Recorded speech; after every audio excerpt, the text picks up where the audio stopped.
At the age of 12, my ambition was to be a gangster. To me, being a wise guy was better than being president of the United States. To be a wise guy was to own the world.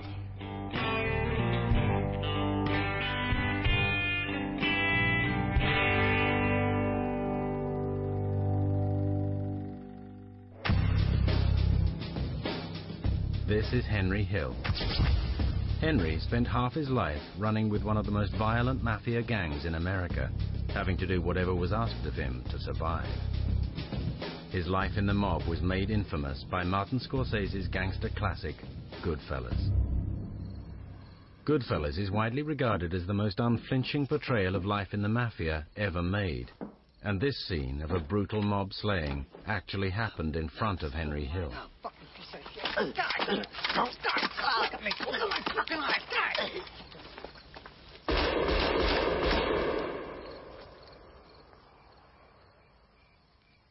What Henry witnessed will haunt him for the rest of his life. It used to turn my fucking stomach, you know. I mean, I lived in fear every fucking day of my life. But Henry's real life in the mob was far more vicious than Goodfellas could ever portray. It's extraordinary. I don't know what kind of a person it makes you become. I was fucked. I was literally fucked, you know what I mean? And where the movie ends, the darkest part of Henry's life began. That's when life really became insane. In a bid to save his own life, Henry became a government informant and betrayed his childhood friends. The mafia issued a multi-million-dollar contract on his life. They were not going to take this lying down. They were going to look for Henry, and they were going to look to have him executed. It's not a way to live. I mean, he might as well be dead. This is the whole story of Henry Hill, told by the few that survived. Why I'm still here, why I'm around. Heck, I don't know. I got those guardian angels on my shoulder. For some reason.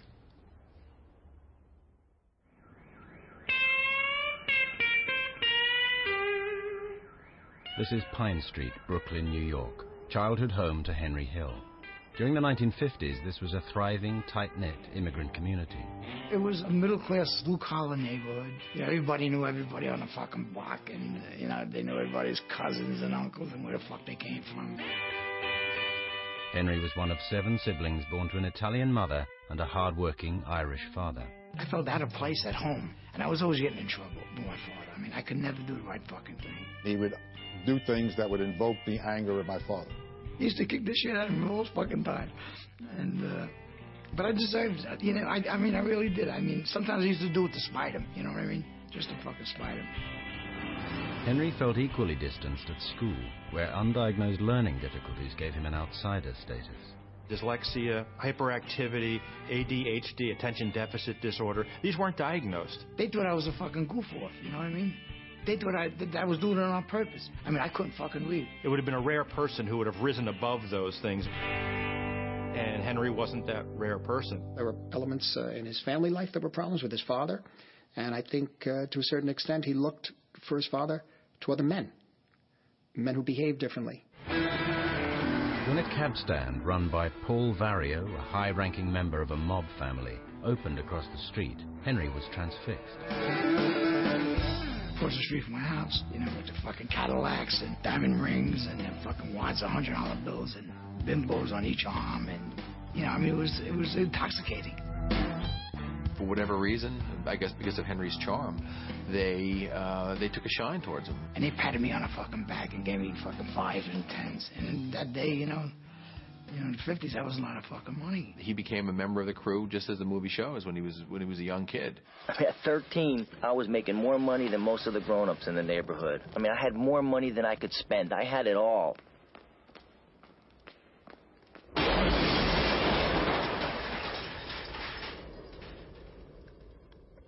One day, some of the kids from the neighborhood carried my mother's groceries all the way home. You know why? It was out of respect. Behind him, an inferno erupts, as if he's in hell, basically, because that's where he's going, ultimately.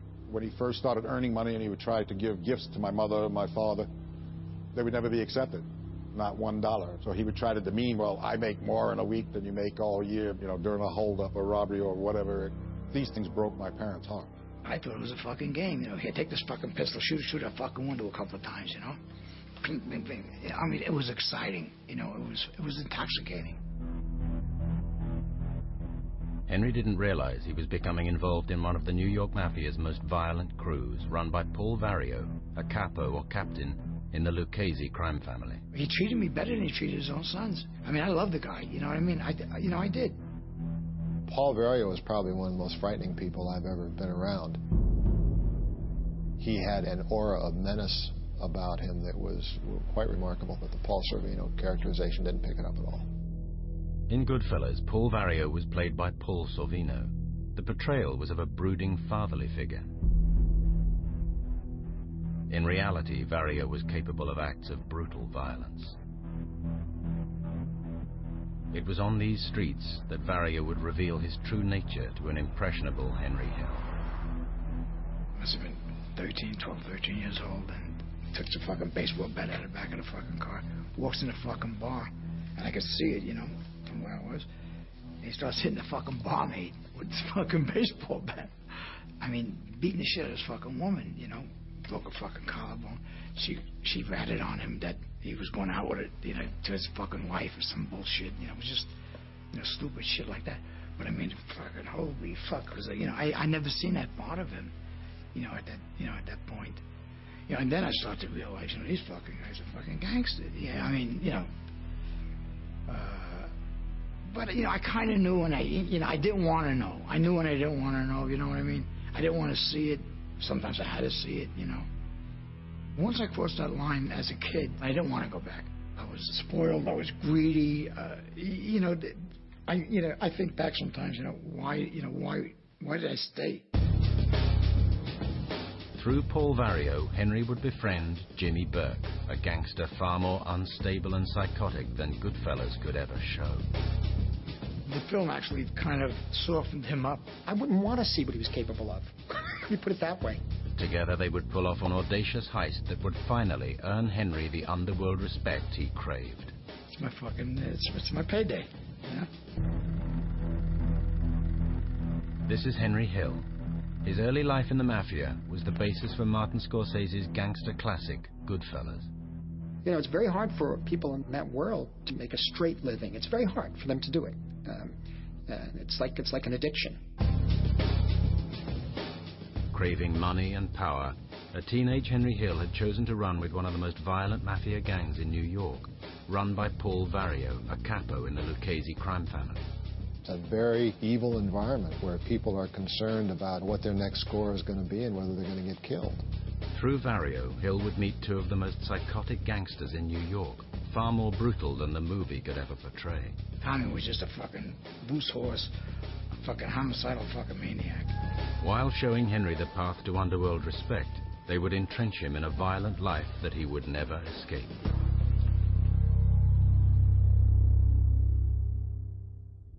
Every fucking day I was asked to do a little bit more than I did yesterday, you know what I mean? And they were just sucking me in, you know, not, you know, but I mean, you know, I just didn't know the word no, you know what I mean? Whatever I was asked to do, I did.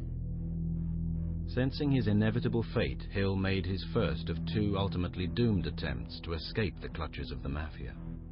I figured, fuck it, you know, let me join the army. Maybe these fucking people will leave me the fuck alone, you know what I mean?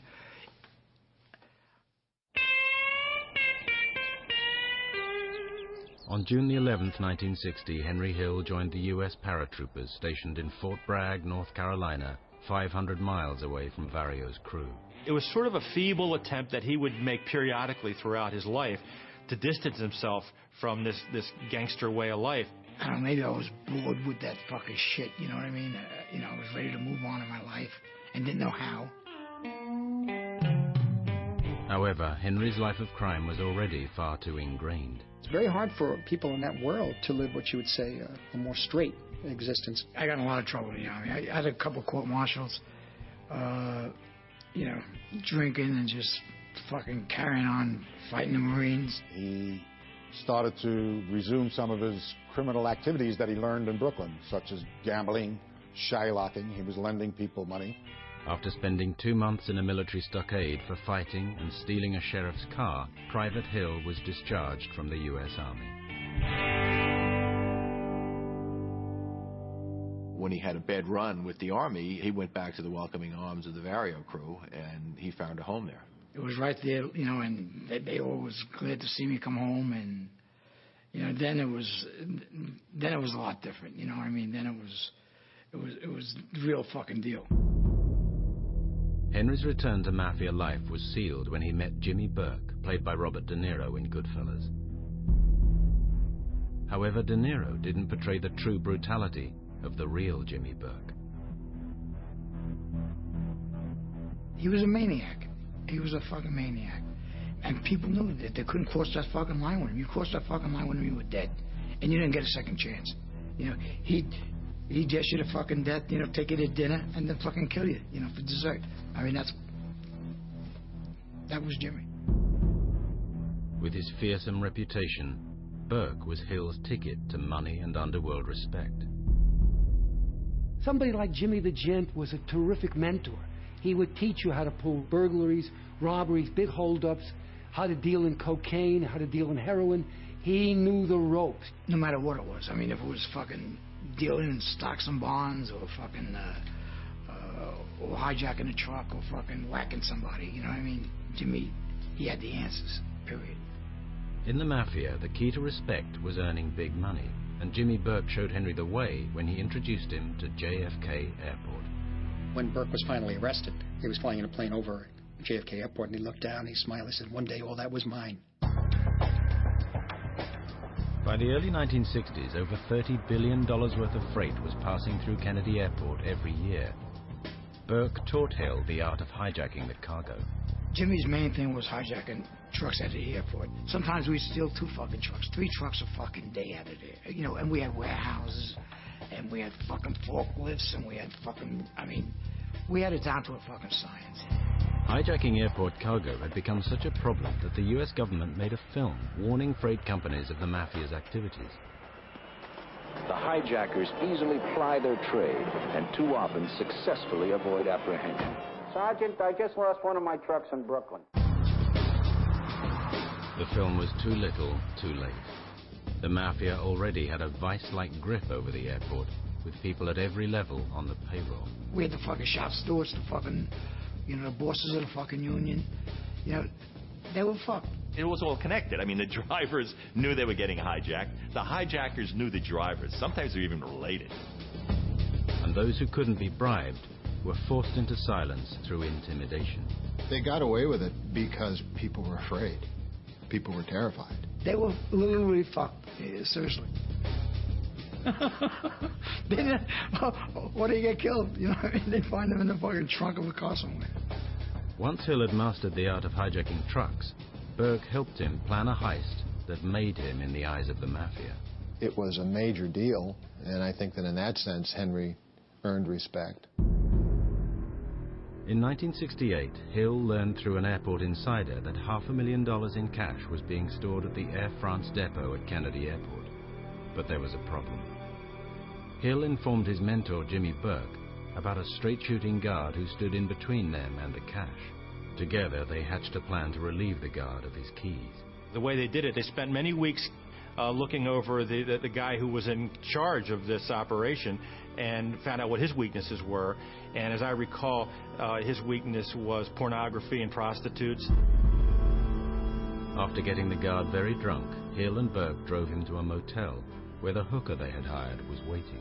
Because the guard hasn't a clue. And he takes his pants off, and then so, of course, boom, they pull the keys, make a copy of the key, put the keys back in the guy's pants. Now, he goes back to work the next day, but they have the key to the Air France safe. On the 8th of April 1968, Henry Hill stole over $400,000 from Air France. You couldn't even fucking carry the fucking suitcases out. I mean, it was clean as a whistle, you know. The Air France heist was headline news. Obeying mafia law, Henry split the haul with the Vario crew. There is no greater gift you can give one of those guys than $500,000 in stolen money. Money talks in that business, and if Henry was going out and sharing the loot with others, then they were going to respect him. I mean, that just sealed it, you know. I mean, no matter where the fuck I went, you know, they were just, you know, fucking red carpet for me too, you know. The Air France job earned Henry the underworld respect he had craved since adolescence. And with respect came the keys to the city. We could do any fucking thing we wanted to do in that whole fucking city. I mean, we owned the city. I mean, we were princes of the city. We were. No matter where the fuck we went. He can go anywhere. It's like a magic carpet. You just go anywhere he wants. You know, he could fly through the world. Henry showcased his newfound wealth at the notorious mob hangout, the Copacabana. To be able to go to the Copacabana, this was a major height of, I think, sophistication. Go sit down at the fucking table in the Copa, and Sammy Davis come over and sit down and have drinks with you. Sinatra come over to the fucking table before he was there, you know. I mean, it was fucking wild. It was chaotic. Henry was riding high. But when he met Karen, played by Lorraine Bracco in Goodfellas, he was forced to question his mobster lifestyle. She didn't know what I did in the beginning. You know, she knew that, you know, I kind of, you know, I thought I was a union delegate, you know. She was apart from that world that I was in with. Henry and Karen married and moved to this leafy suburb in Long Island. Now Henry made his final attempt to escape the clutches of the Vario crew. It was another way of trying to fucking, you know, insulate myself from those fucking lunatics that, you know, that I was partners with and, you know, hung with, you know.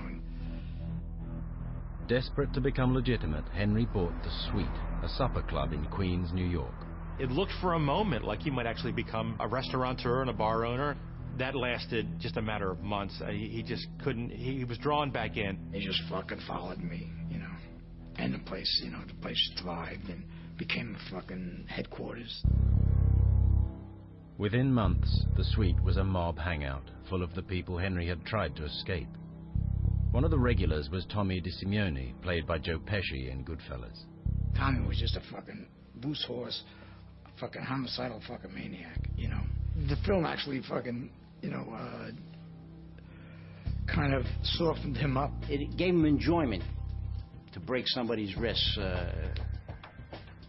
murder somebody, beat him up with a bat. Yeah, he was actually a psycho, and then he was fucking strung out on coke constantly. Tommy would end Henry's attempt to go legit by committing a savage murder inside his club.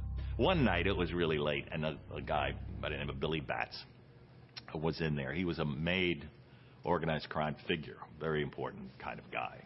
Jimmy and Tommy just fucking beat his fucking head in. You know, there was an area we had a slave floor, you know, and Tommy beat him so fucking hard that the pistol fell apart. Understand?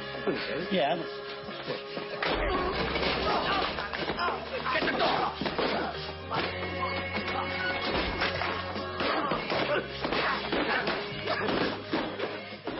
In Goodfellas, the hit was over a petty argument, but in reality, this vicious murder was over an ongoing turf war. There was a B story there that never was shown in Goodfellas. Billy Batts had just come home from prison. He had all the Sherlock business there, the bookmaking business. And Jimmy, you know, when he was away, Jimmy took it all over, basically. And Jimmy knew he had to kill him eventually. They crossed a line that, unfortunately, is just no coming back, and somebody's going to have to pay for it. Billy Batts was a made man, a fully initiated member of the Mafia. The penalty for killing a made man was death.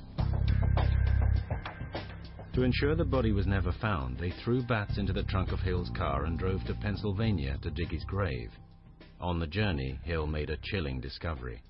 Batts wasn't dead. It was sickening. It was fucking sickening. It was actually sickening, you know?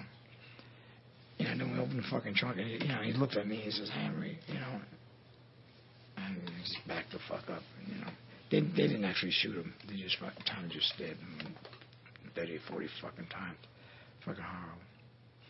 That ended Henry's ever being able to walk away. It was over. I mean, the Suite was gone. He was now the participant in a homicide. And his bond now was to those with whom he had done the homicide. I was always there to do what I had to do. But yet, you know, it used to turn my fucking stomach, you know. And I mean, I lived in fear every fucking day of my life. You know, I did. You know, I mean, I was no.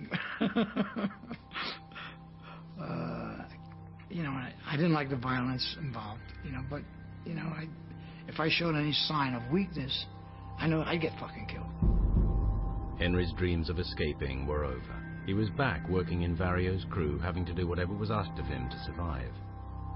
In 1972, a seemingly innocuous trip to Florida would result in his first incarceration. Ultimately, they just do one thing too many, and they think they're going to get away with it, and they're not. He and Jimmy went down to Florida to pick up some money that was owed. There was somebody had owed a lot of money to some organized crime guys. We snatched him out of the fucking bar and beat the fuck out of him, you know, smacked the shit out of him, pistol whipped him. My recollection is that we later found out the facts of that case and that they had chained somebody behind a car and dragged them for a good space. And but to Henry, that was just smacking somebody around a little bit. He paid the fucking money the next day. But his sister worked for the FBI. We didn't know that. On November the 3rd, 1972, following a successful FBI investigation, Henry and Jimmy Burke each received 10 years in federal prison on charges of interstate gambling and assault. Fucking, you know, no big fucking deal. You know, 10 years, I'll do 6 years, you know. I'll still be a young guy when I got out, sure enough. You know, then fucking prison was a fucking joke. You know, when you think of prison, you get pictures in your mind of all those old movies with rows and rows of guys behind bars. But it wasn't like that for Wise Guys. It really wasn't that bad, except that I missed Jimmy. He was doing his time in Atlanta. Give me 2 steaks while you're in there, all right, John? Sure enough, she goes in. I mean, everybody else in the joint was doing real time, all mixed together, living like pigs. But we lived alone. We give the impression of it being breezier than it was.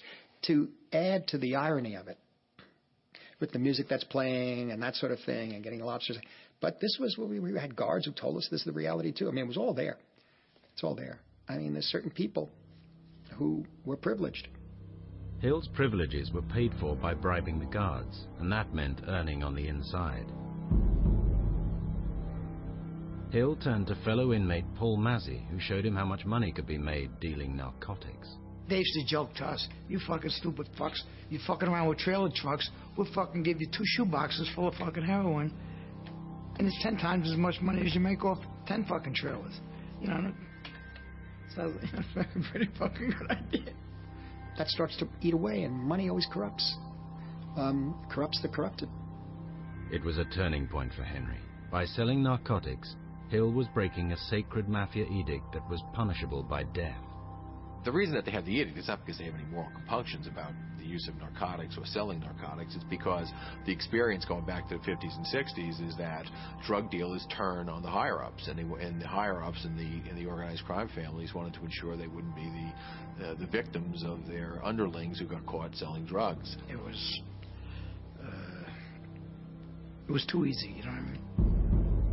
Henry was now concealing his part in Billy Bat's death and his drug dealing from his mob bosses, and he was getting hooked on the drugs he was secretly selling. The high life was slipping away. I was fucked. I was literally fucked, you know what I mean? Mere months after his release from prison, Hill would become involved in the biggest cash robbery ever committed on American soil. That's when life really became insane. What should have been his defining moment would mutate into an orgy of violence, murder, and ultimately betrayal. I was a dead man walking, and I knew it. By the time Henry Hill was released from prison, his life in the mafia was spiraling out of control. That's when life really became insane. He had been involved in the execution of initiated mafia member Billy Batts and had started dealing drugs. He knew when the mafia finally found out, he was a dead man. They were going to kill me. Or kill my wife, or kill my kids. And in 1978, Hill and mafia mentor Jimmy Burke pulled off the notorious Lufthansa heist, a robbery that spawned a vicious killing spree and ultimately led to Henry Hill's cold-hearted betrayal of the mob. You didn't get me, motherfucker. No, I got you.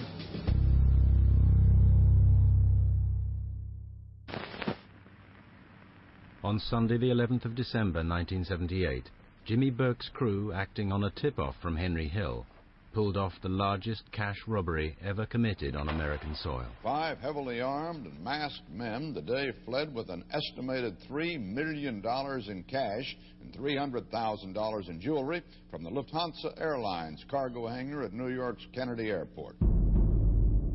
The robbery was front-page news across America. The actual figure stolen would rise to $5 million in cash and $1 million in jewels. The news of the robbery was not only on the radio, but it was television. Of course, the tabloids splashed it across the front page, and it was huge news. Everybody in the fucking city knew it was us. The whole fucking... I mean, there wasn't a wise guy that didn't know that we didn't do it. You know what I mean? And the fucking feds knew it, too. Within a day or two, law enforcement knew for sure, based on what their informants were telling them, that it was Jimmy Burke's crew that had carried out the robbery. The FBI's first breakthrough was the discovery of the van used in the robbery, driven by Stax Edwards. He was supposed to get rid of the fucking van, and they found his fucking fingerprints on it. Before the FBI could interrogate Stax, Burke had him executed. The killing spree had begun. It was very hard to develop evidence in the Lufthansa case because people who were involved started turning up dead. The FBI put the entire Vario crew under surveillance. It wasn't long before they started giving themselves away by showing off their newfound wealth. Stupid, I mean, guys with fucking IQs of, 26 are fucking going and buy fucking new Cadillacs, fucking $40,000 mink coats and shit. And little by little, the men who showed off that they had the money were killed. He just tried to eliminate everybody. And he had to, because people were going fucking nuts. Fucking 3-month period, 12 fucking guys. One wife, they found torso of out in the fucking, rolled up on the fucking beach in Rockaway. One of them wound up getting killed and hung up in an ice truck, and he was frozen stiff. It took 3 days for the body to thaw so they could give it an autopsy. I can remember one in particular who we brought into the strike force, told him that the FBI had informant information that he was going to be killed, and he listened politely and looked at both of us and said, "Can I go?" And he did, and he walked out, and his body parts washed up several weeks later. Within months, Jimmy Burke, with Paul Vario's blessing, had slaughtered everyone involved in the heist. Henry Hill was the last man standing. I seen the handwriting on a fucking wall. I didn't have no way out. I mean, I was fucked. I was literally fucked. You know what I mean? Henry knew Jimmy wanted him dead. He had to find a way out. From having fucking life, on Easy Street, open, 3 or 4 restaurants. I got a fucking $1 million cash, I hadn't had a laundrette. Open a few restaurants. Now I'm in the fucking heroin business. Throughout the Lufthansa killing spree, Henry had become heavily involved in narcotics trafficking. He knew that his mafia boss, Paul Vario, would order his death if he ever got caught. We knew he was involved in the sale and distribution of heroin, cocaine, quaaludes, any number of different illegal drugs. Hill's drug dealing had attracted the attention of the Nassau County Police Department, who placed him under surveillance.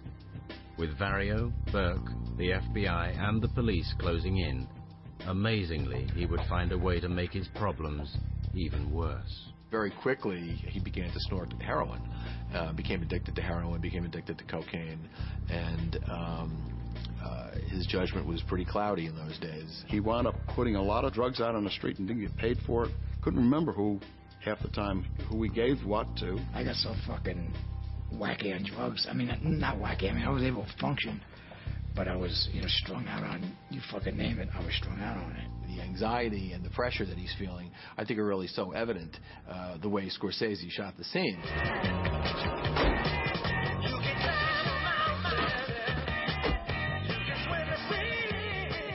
I was going to be busy all day. I had to drop off some guns at Jimmy's to match some silencers he had gotten. I had to pick up my brother at the hospital and drive him back to the house for dinner that night. And then I had to pick up some new Pittsburgh stuff for Lois to fly down to some customers I had near Atlanta. It got more and more out of control. And there's no way it's going to slamming up against the wall. Everything's going to crash. Oh, fuck. I mean, it was totally fucking insane. Totally fucking insane. He had eluded us in so many different directions, and I was ready for it to be over. Finally, after 41 days of surveillance, Nassau County Police Department swooped and arrested Henry Hill. The little fucking lights went on, and the fucking, the blue lights and the red lights, and fuck, oh God, He got caught. He got caught. The guy who thought he would never get caught, they'll get you. Henry was taken in for questioning, but the police hadn't found any drugs. The stroke of luck they were looking for came in the shape of Henry's girlfriend and drug partner's relaxed approach to domestic hygiene. They went in the fucking house and fucking vacuum cleaned the fucking walls, all this fucking heroin, coke. They said you could have stayed hard for a fucking year just so the shit was on the wallpaper, And I said, gotcha. With overwhelming evidence against him, Henry Hill was facing 25 years to life in prison. And he was a marked man. His drug dealing meant Vario wanted him dead. And former friend Jimmy Burke knew that as the last man alive with inside knowledge of the Lufthansa heist, Henry could lead the feds to his door. Nobody at that point had any faith that Henry was going to keep his mouth shut. I knew Paul was going to whack me, Jimmy was going to whack me, It was so fucking crazy, He could have counted the days before he was killed. But the FBI offered Henry a way out. In return for his inside information on the Lufthansa heist, he would receive immunity on the drugs charges. So he was an easy case. I mean, he was facing 5-7 life sentences. Henry had no option but to break the most important mafia rule of all: never rat on your friends. He loathed himself for having turned, because his entire life had been based in a world where becoming a rat is the worst thing you could possibly be. I was becoming a rat, you know what I mean? A fucking stool pigeon. And, I just couldn't even fantasize, There was a time in my life that I would have put a fucking gun in my fucking mouth and, blew my fucking brains out before I become a fucking rat, you know what I mean? On the 22nd of May 1980, Henry Hill agreed to cooperate with the FBI. This is where the movie Goodfellas ends, but where a 25-year mafia manhunt and Henry's descent into self-destruction began.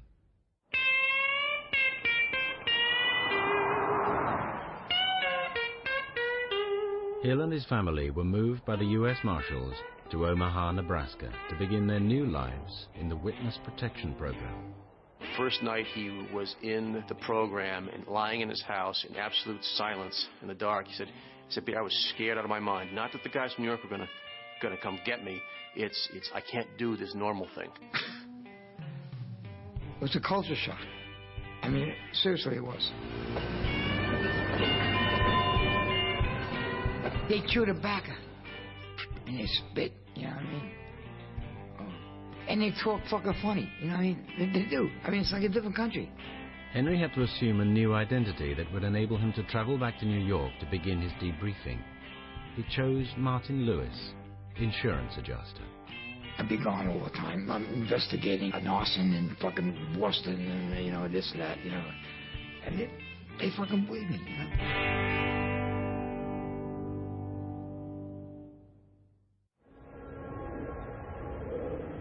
In New York, Hill began his debriefing about the Lufthansa robbery so the FBI could finally get to Jimmy Burke and Paul Vario.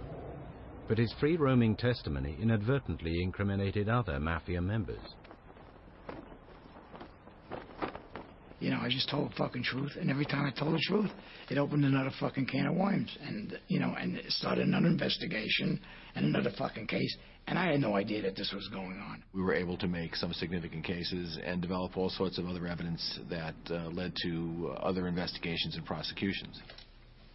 And then I said, well, you gotta go on a stand. And I said, no, I didn't make that fucking deal with you guys. Well, you don't want to fucking stand, Hill was forced to take the witness stand and come face to face with the mafia bosses he was betraying. It was tough. Looking at these fucking guys, you know what I mean? These bosses of bosses and shit, They were absolutely the highest quality. targets that we had in the most difficult cases that we had, and Henry was an extraordinarily valuable witness. He did his job for the feds. I mean, he showed up in the courts in New York, came back many times, and was invaluable in breaking down a huge gang empire in New York. Henry's testimony helped convict over 50 mafia members. They were not going to take this lying down. They were going to look for Henry, and they were going to look to have him executed. Back in Omaha, Henry began to spiral out of control. Part of him wanted to mess up and punish himself, so he was becoming extremely self-destructive. I couldn't live with myself. I mean, I should take a bottle of Stolies and fucking drink it every night, you know what I mean? He was a total coke freak, pill freak. I mean, he was on everything that he could take. He would ingest anything. In between trials, the FBI was continuing to debrief Hill about Lufthansa, as he was the last surviving witness. We were running through the robbery and where he was during the robbery, and Henry said, well, I was in Pittsburgh. Ed or I said, well, what were you doing in Pittsburgh? And Henry kind of smiled his little smile and said, well, you're not going to like this. 3 years before his arrest, Henry Hill and Jimmy Burke were fixing basketball games at Boston College. Ironically, the team Ed McDonald used to play for. I said, you know, you're completely nuts. I said, you got a real serious problem here. Motherfucker almost leaped over the fucking table and tried to grab me, but he went berserk. Together, Burke and Hill had bribed 3 players to fix the results of basketball games, including starting center Rick Kuhn, who was dragged in front of the U.S. courts. With Kuhn and Hill's testimony, the FBI could finally bring Burke to trial. Burke was arrested. Suspected of murdering at least 50 people, the mastermind of the Lufthansa robbery would face trial on a seemingly innocuous gambling scam. And on the 27th of October 1981 began the U.S. versus Jimmy Burke. The courtroom was packed with media, with organized crime figures, and with people who were interested in the case. Henry Hill would once again have to take the stand, this time against his former mafia mentor. I felt like a fucker. I mean, I had to look at him, you know, but I knew that this motherfucker ordered my death. You know what I mean? Before the trial, the FBI played Hill wiretap evidence of Burke ordering his execution. I didn't believe him, you know what I mean? And they played me the fucking tape. I mean, in which they shouldn't have, you know what I mean? When a cocksucker ordered my death, you know what I mean? They'll whack him. I mean, yeah, that's what it became, you know what I mean? Henry was ruthless. I mean, he was a cornered rat. And while he might have been uncomfortable testifying against these people, he recognized that these people were looking to kill him. I was able to look the cocksucker in the eye, you know what I mean? I said, Jimmy, you didn't get me, motherfucker. You know, I got you.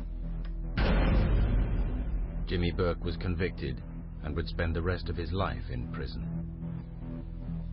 At the end, I was just, you know, disposable. I was just, you know, they were going to kill me. Hill's testimony would be equally damaging to Paul Vario, on trial for extortion at Kennedy Airport. Put his fucking head down. You know, fuck you, we didn't kill you, you cocksucker. You got us. Yeah, I got you. Motherfucker, yeah. You got my wife and my fucking kids, motherfucker.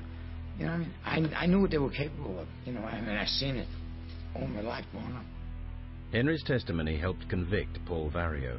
He was sentenced to a total of 12.5 years in Pittsburgh Federal Penitentiary.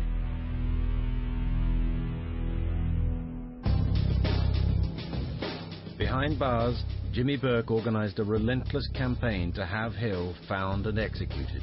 He would have been just mutilated for what he had done. Henry Hill would spend the next 25 years running for his life. In 1980, Henry Hill became a government informant, betraying his childhood friends Jimmy Burke and Paul Vario, condemning them to spend the rest of their lives behind bars. I beat them to the punch.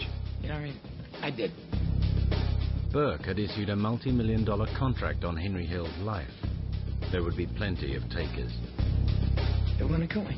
Or kill my wife, or kill my kids, or, you know, I mean, anything to get to me. They would all love to make their bones killing Henry Hill.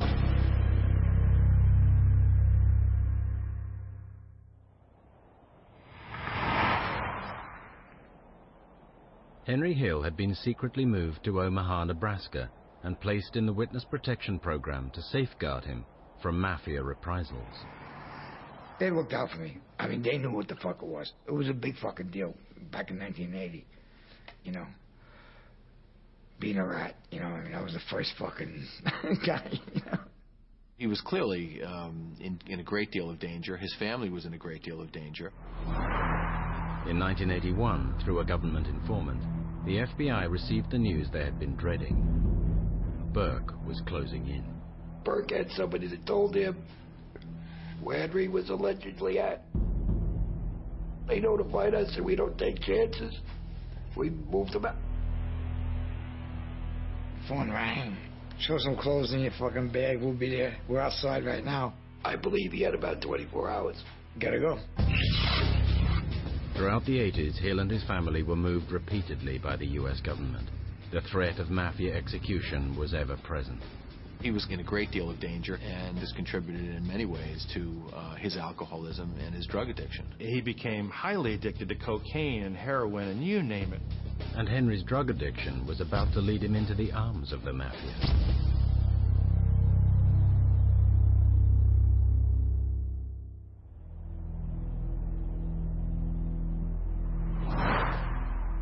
In the mid-1980s, Henry Hill had been moved to Washington. With a serious addiction and mounting debts, he returned to his life of narcotics dealing. And in Washington, Hill fell foul of an undercover police sting. I knew the guy was a fucking cop the minute I met him. You know what I mean? He was a fucking agent. I knew it. And I couldn't convince these other fucking assholes. You know, and they dealt with him. I got popped. Henry Hill was arrested on narcotics charges. Worse still, he had lost his witness protection status through 7 years of continually breaking every rule in the program. The witness protection program failed, in my view, for Henry because Henry's a weak person.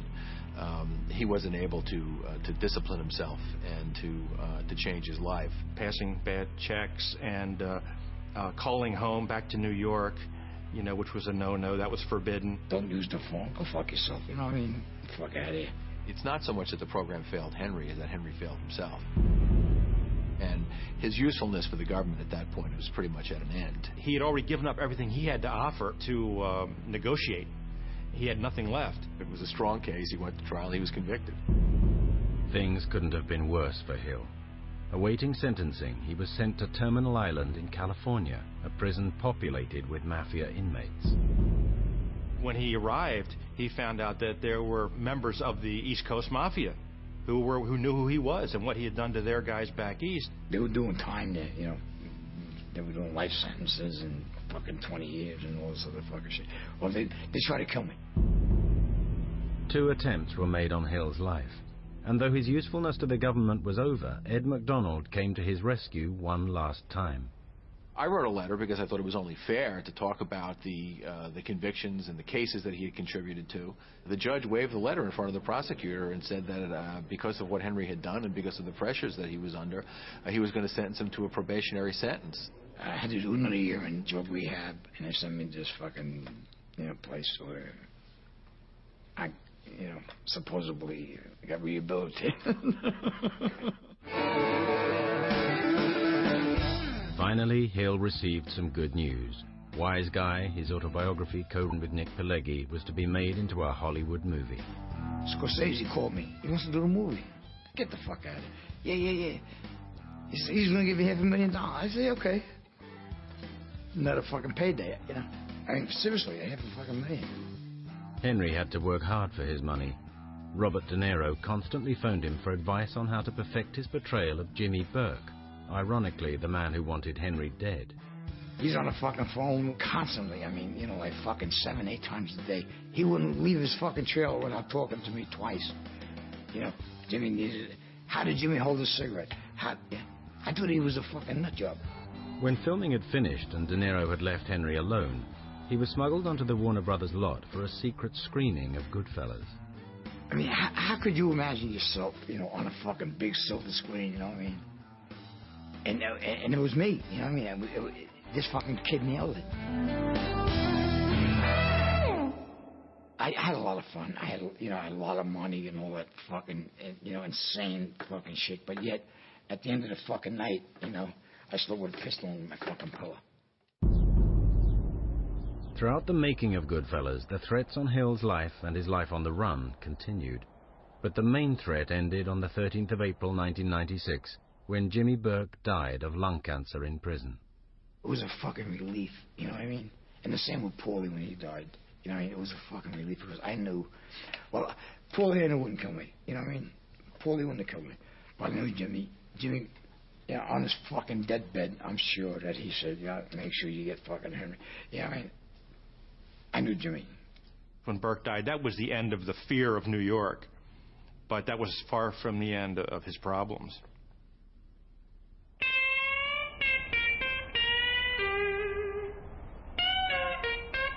Today, Henry Hill lives in the Midwest.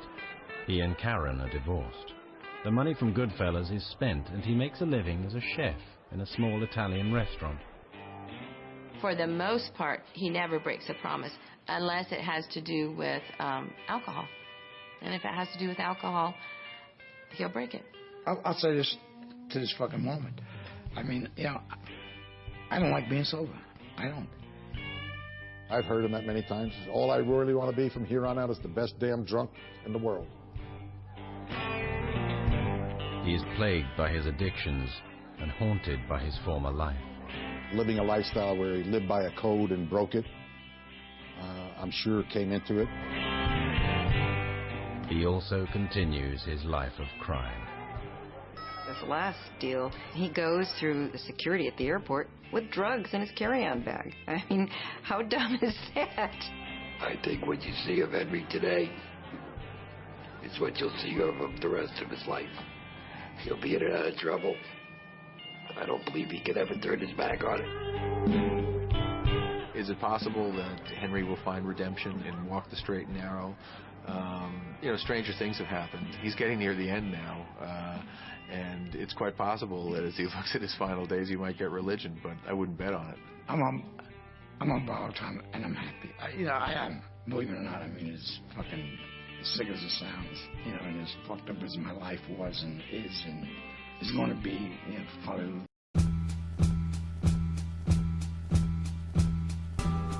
Trying to see dead presidents like John Wilkes Booth, Oswald too. So what I'm gonna do? When you living like the Mac, it's all eyes on you. No folding, play the cards they gave you. I know the odds against you, but hey, it's time to get on your shit and stand up, niggas. We never sit, and sitting on your ass ain't gonna never get you rich, nigga. Wait till you get your money right. That's when all the people that will doubt your life try to come back running so they can step in it twice. Time to get this paper, man. Time to get this paper, man.